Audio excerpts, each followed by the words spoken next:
3, 1 part on. 5, 4, 3. Mark release.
swarm boats.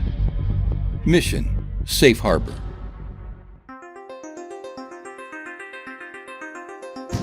U.S. Navy patrol boats play an important role in defending our sailors, ships, and harbors. These high-speed vessels conduct harbor and perimeter defense patrols, provide armed escorts for Navy and other high-value vessels, and serve to detect, deter, or detain unauthorized or threatening vessels. The Office of Naval Research, or ONR, is sponsoring work to develop autonomous unmanned vessels to conduct these often routine but sometimes dangerous missions. The sky's the limit on what autonomous vessels can do for our force. Right now they're doing very basic tasks like harbor defense, high-value unit protection, but you can envision them doing escort missions. You can envision autonomous vessels delivering supplies ashore. You can envision them doing mine clearance, mine delivery. It's limitless. Autonomy gives the Navy many advantages. A great capability to relieve the sailor of the dirty, the dangerous, the dull missions out there, okay? In this example, where we're protecting a harbor, instead of having 4 patrol boats out there with 3 or 4 sailors on each boat, you have 1 or 2 sailors sitting in an operations center that are controlling 4 or 5 boats. Advances in autonomy programming and small expendable sensors have enabled the development of swarm capabilities. In this case, ONR is developing the capability of autonomous swarms of inexpensive, expendable unmanned boats to overwhelm and confuse the enemy. The autonomous swarm is the capability of having many robot boats out on the water, be able to work cooperatively together. This is really a force multiplier. If I was on a ship or an aircraft and I had the ability to send a number of unmanned vehicles out there to see things for me, to act on them if it had to, that makes my job easier. It also makes me safer, especially in a force protection role, in a defensive role. It's that strength in numbers. Autonomous swarm boats were first demonstrated in 2014 when they protected a high-value ship from simulated attackers. The CNO had asked that we demonstrate the ability of unmanned surface vehicles to do some type of offensive mission. That mission was a high-value unit escort. As the technology has grown, so too have the mission opportunities for autonomous swarm. Swarm 2, different warfare mission. This warfare mission is all about harbor defense and harbor approach defense. We have 4 unmanned surface vehicles. They're all working cooperatively. They have a harbor to protect. Their mission is to look at a specific point and get radar, a sensor, see what's out there, patrol it, find out if there's anything that's in the way, anything that's going to come into our restricted area, and then intercept that, tell us what it is, and then take appropriate action. So the technology behind this is called Caracas. It's been developed by ONR over the last 13 years or so for autonomous control of unmanned surface vehicles. Now, with evolving technical expertise and sustained research, it allows multiple unmanned surface vehicles to communicate with each other on harbor defense missions, including each unmanned boat using the Caracas capability to choose its own path and share information with the others in the swarm. In this exercise, there were 4 unmanned surface vehicles given a mission to patrol a harbor area. When an intruder comes into the area, the nearest boat moves toward that potential threat. The swarm boats will intercept and follow the intruder, transmitting data to classify the contact as a threat or not. When you look at this technology in a defensive role, the first thing that comes to my mind is force protection. Certainly in an offensive role, I could see increasing the ship's both its surveillance and its weapons range by putting these vessels out there over the horizon.